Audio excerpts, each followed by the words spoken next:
vamos a estar hablando con Mariano Sarabia, que es escritor y periodista y magíster en Relaciones Internacionales de la provincia de Córdoba. Ahí le damos la bienvenida. Hola Mariano, ¿cómo estás? Claudio Vilacqua y Claudio Gallo te saludan. Gracias por acudir al llamado del Paso Cambiado. Hola Claudio, ¿cómo estás? Un abrazo para vos, para la mesa y para la audiencia sobre todo. Bueno, muchas gracias. Mariano, hacía rato que la verdad queríamos lograr una entrevista contigo porque nos parece muy interesante tu trabajo, tu carrera, tus inquietudes sobre todo que tienen que ver con lo social y con lo político y con las cosas que te pasan a vos como periodista. Contanos un poquito y contale a la audiencia, bueno, cómo viene tu trabajo, dónde pueden ubicarte, cuáles son tus inclinaciones generales para que después empecemos a profundizar un poco algo. Bueno, muchas gracias. Sí, yo nací en Mendoza, vivo en Córdoba hace 32 años, Ajá. Estudié comunicación, después hice una maestría en Relaciones Internacionales, tuve la oportunidad de estudiar y de dar clases en muchos países del mundo y me dedico principalmente a temas históricos, política internacional. Y bueno, y derechos humanos, he estudiado mucho los genocidios en general como fenómeno social, así que en eso ando. Trabajo en la radio, he hecho tele, gráfica, libros, hago espectáculos en los que mezclo mis relatos con la música de grandes artistas. Ah, mirá, y bueno, interesante. Sí, he tenido la oportunidad y la suerte de trabajar con Yamil Cafrune, con Rubén Patagonia, con Calle Vapor, con Icanovo, con distintos artistas, y es una forma interesante de llegar al público, porque no es ni una charla ni un concierto, son las dos cosas, Claro. Y se potencian mutuamente, ¿no? Sí, tremendos artistas los que nombraste, ¿eh? No nombraste artistas que no son tremendos artistas. Bueno, y Mariano, ¿cómo estás viviendo estos tiempos con la política que nos toca, con los dirigentes que nos tocan? Si se los puede llamar dirigentes, no lo sé. Y sobre todo con tu trabajo en derechos humanos. ¿Qué sentís en estos momentos con este atropello que propone el gobierno de Javier Milei y en una provincia muy particular en la que estás vos, ¿no? Donde gobiernos como el de Javier Milei o el de Mauricio Macri tienen mucho apoyo? Sí, mucho apoyo, la verdad. Aquí es terrible pensar que 7 de cada 10 personas votaron a Milei, ¿no es cierto? O a Macri antes. Sí. La verdad que como todos, como te debe pasar a vos también, con angustia, con agobio, pero bueno, tratando primero de ubicarme en la cancha, ¿no? De tomar conciencia de que soy parte de un pueblo que ha sufrido muchísimo a lo largo de su historia, que aquí hay 30.000 desaparecidos y que no tengo derecho a victimizarme y decir, ay, ¿por qué a mí me toca justo la época de Milei o la época de Macri? Aquí han pasado cosas terribles y la gente que uno admira, los hombres y mujeres que uno admira, que toma como referencia, nunca bajaron los brazos, siempre siguieron luchando en situaciones iguales o peores que las que estamos viviendo nosotros. Entonces, claro. También, o sea, me pasa lo mismo que le pasa a todo el mundo, o por lo menos a la gente que tiene sensibilidad social, pero trato de no dejarme llevar por esa vorágine, ¿no? Que me parece que las redes sociales ayudan a enfrascarnos en nuestro sufrimiento y dejar de lado lo colectivo, ¿no? Sí, claro, las redes sociales funcionan muchas veces con el peso de que tienen esas frases nefastas que nosotros llevamos en la mochila, de no te metas, si les pasó porque algo habrán hecho, ¿no? Ese tipo de cosas que nos atraviesan y que nos pesan tanto, ¿no? Sí, o al revés también, Claudio. Por ahí veo compañeros y compañeras que de tanto estar en las redes sociales, de tanto estar en WhatsApp, terminan creyendo que esa es la forma de militar, ¿viste? Claro, claro. Lo que terminan pasando es que se envenenan, se angustian mucho más de lo que debería. Me parece también, Claudio, que la primera obligación que tenemos en este momento es preservarnos. primero vivir, porque nos están matando, porque todos y todas conocemos gente que se ha muerto en estos 6 meses o 7 u 8 meses de que asumió Milei. Del certificado de función puede decir infarto o lo que sea, pero la gente se está muriendo de angustia. Y eso es lo que tenemos que evitar. Primero, preservarnos, vivir. Y después también preservar la salud, no solo física, sino mental. Entonces, yo diría que una tarea militante hoy es apagar un ratito el WhatsApp, agarrar un libro, ver una película, o salir a caminar, ir a la naturaleza, estar con tus hijos.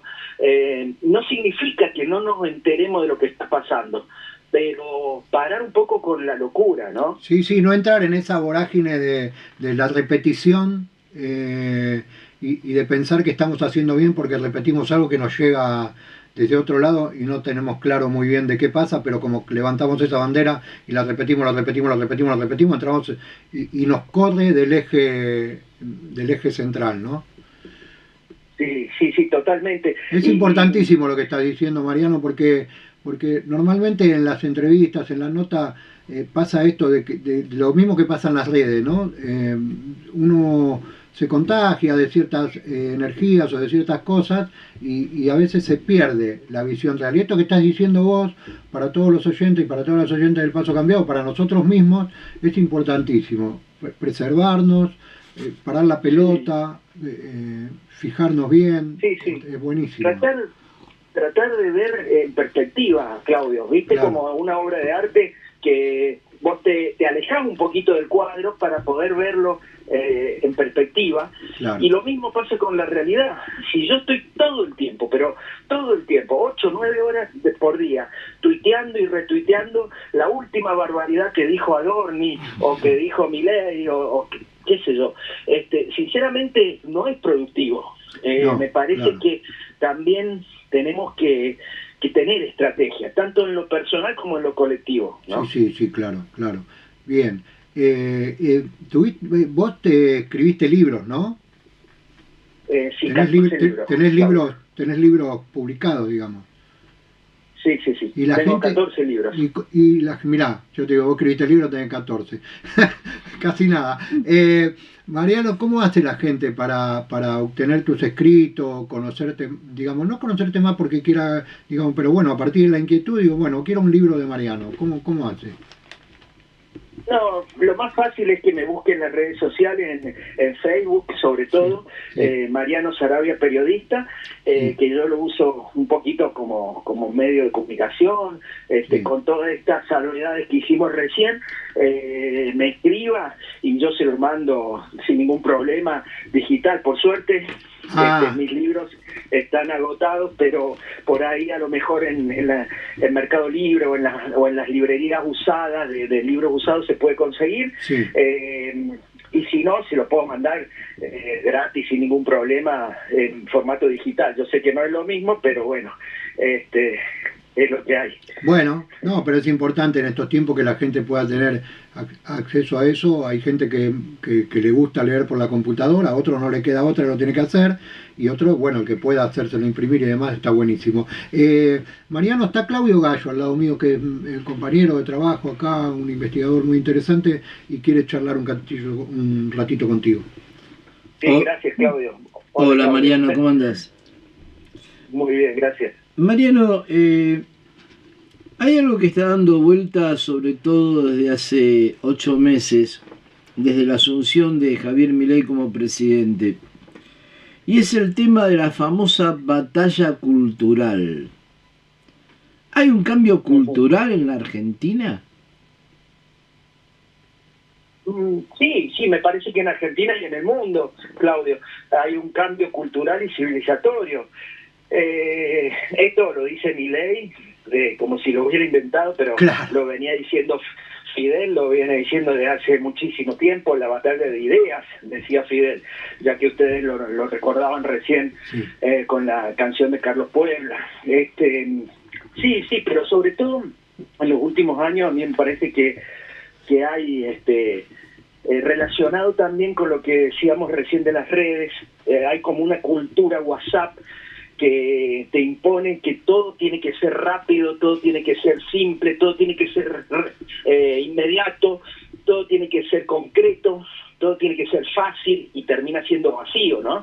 Entonces, eso va generando un vaciamiento político, cultural, civilizatorio, ¿no? Que después nos puede ayudar a explicar por qué un pueblo vota a sus propios verdugos. Me parece, no será la única explicación, pero qué sé yo. Concretamente, yo tenía un amigo que decía, si la gente, si el pueblo escuchara mejor música, votaría mejor. Bueno, lo podemos llevar a todos los aspectos. Si supiera más, si estuviera más educada la gente. Simón Bolívar decía, un pueblo ignorante es instrumento ciego de su propia destrucción. Y eso nos está pasando. Entonces, hay un cambio cultural para mal en Argentina y en el mundo que favorece justamente a los violentos, a los odiadores, a la extrema derecha, al neonazismo, al neofascismo, que es el que encarna Milei, ¿no es cierto? Claro, claro. Ahora, ese crecimiento de las ultraderechas en el mundo, no solo en Argentina, sino en el mundo, lo vemos en Europa, lo vemos en todas partes, ¿no se apoya también, esta es más que una pregunta, una reflexión, a ver si vos la compartís o no, en una debilidad política, ideológica del campo popular?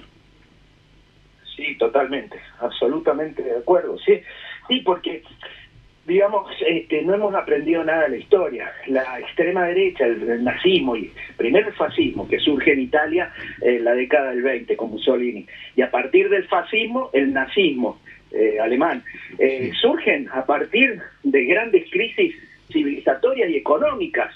La Primera Guerra Mundial y después el crack de Wall Street, ¿no es cierto? Y la humillación de los pueblos y el desastre que deja siempre el liberalismo.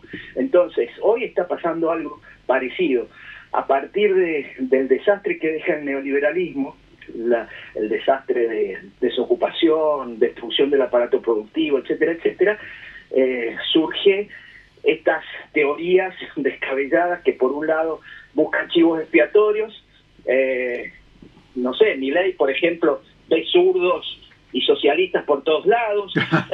Trump se la agarra con las mujeres, Bolsonaro se la agarra con los pueblos originarios. Hay matices, pero la extrema derecha en general tiene componentes parecidos, ¿no es cierto? Fíjate vos que ellos, por lo menos en los discursivos, la extrema derecha mundial, lo que no es vendepatria, por lo menos en los discursivos, no es vendepatria porque es nacionalista y productivista. Donald Trump, Vox en España, Giorgia Meloni, Víctor Orbán en Hungría. En cambio, Milei junta lo peor del neofascismo con lo peor del neoliberalismo.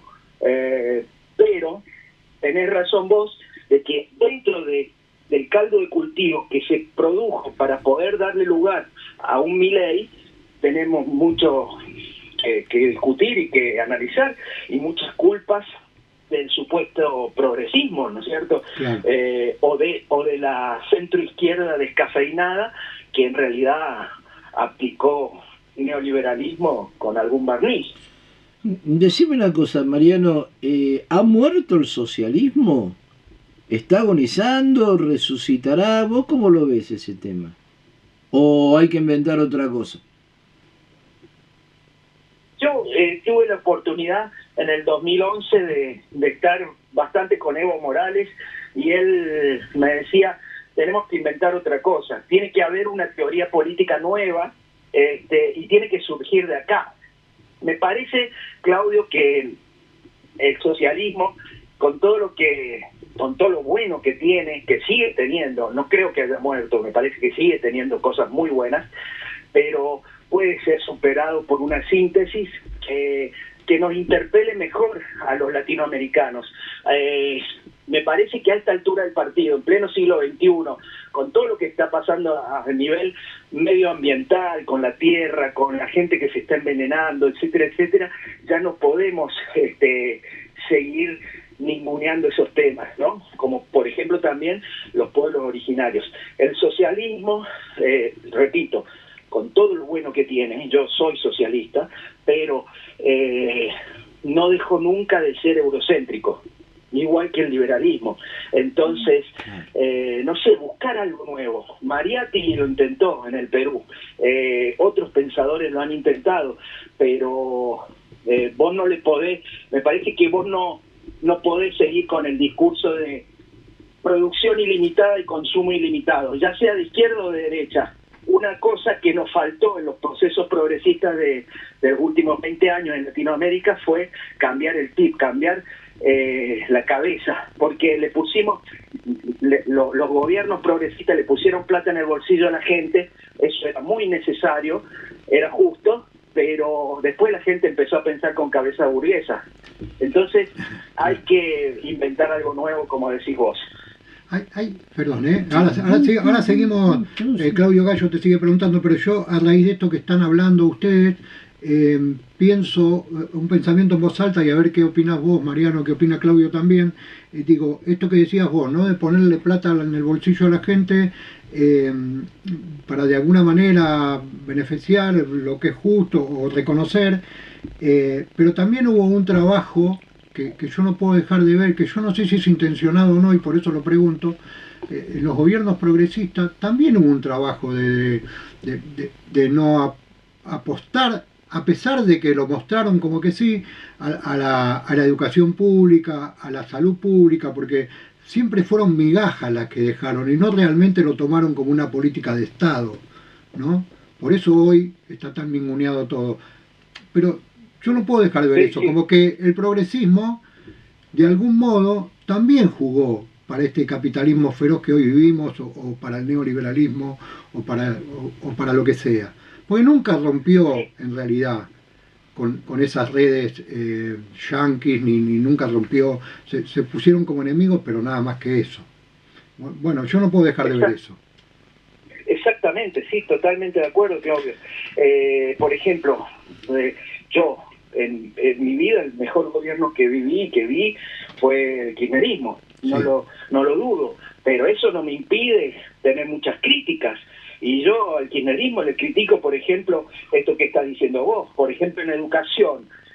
¿Cuándo dieron la discusión profunda? ¿Cuándo empezamos a discutir a Sarmiento? Nunca. En los mejores momentos, que se lo vamos a pedir a Milei, se lo vamos a pedir a Macri, que es justamente el enemigo. No, yo se lo podía pedir en su momento a mi gobierno, y claro, nunca se discutió a Sarmiento, nunca se discutió a Rivadavia, nunca se discutió a Mitre.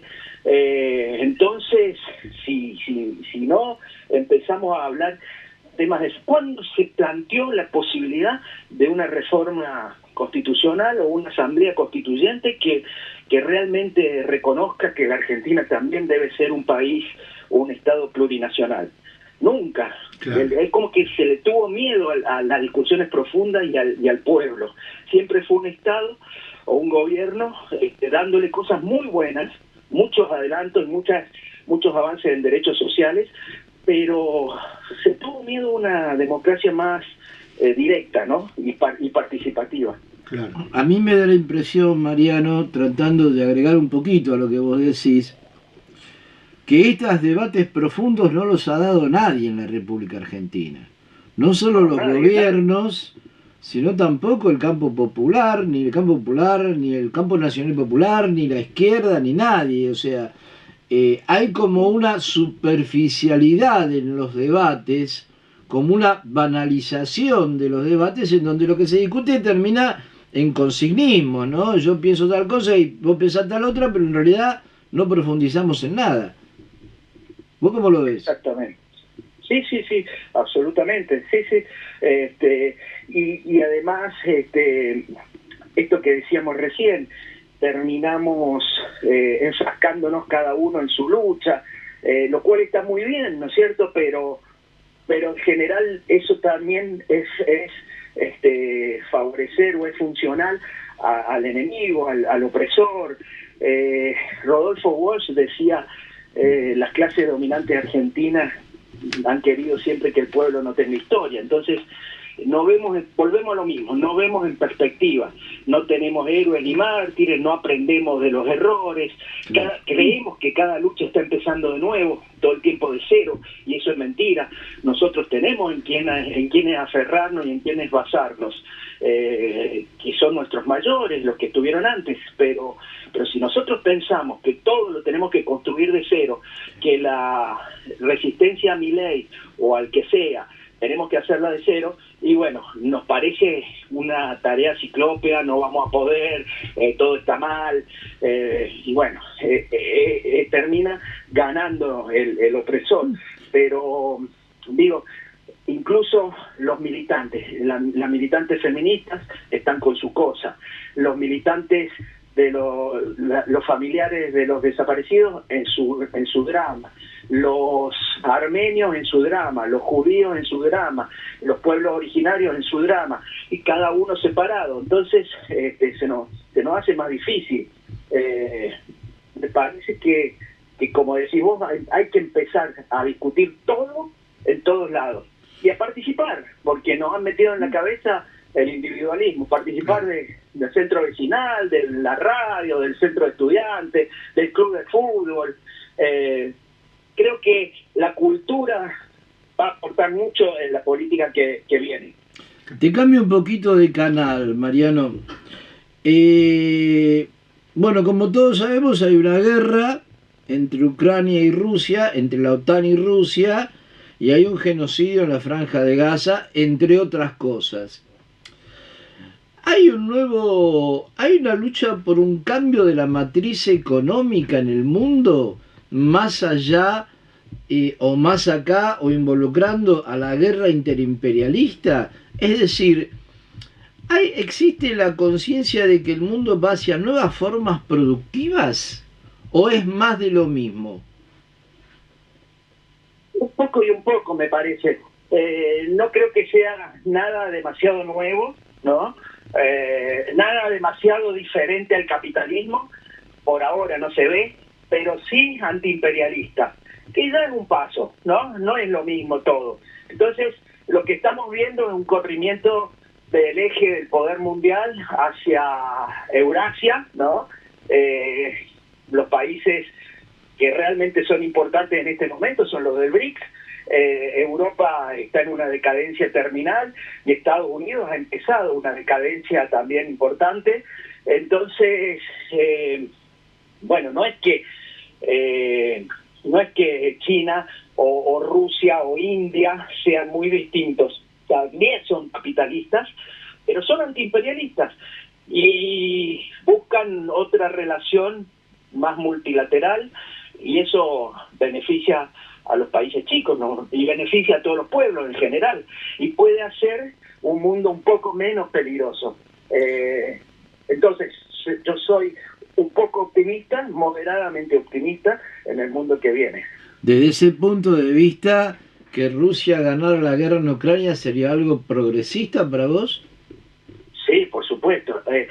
Digamos, por lo menos evitás que ese eje atlántico, digamos, que un sistema mundo que lleva 500 años se consolide o siga destruyéndonos. ¿Y cómo? Ucrania gana.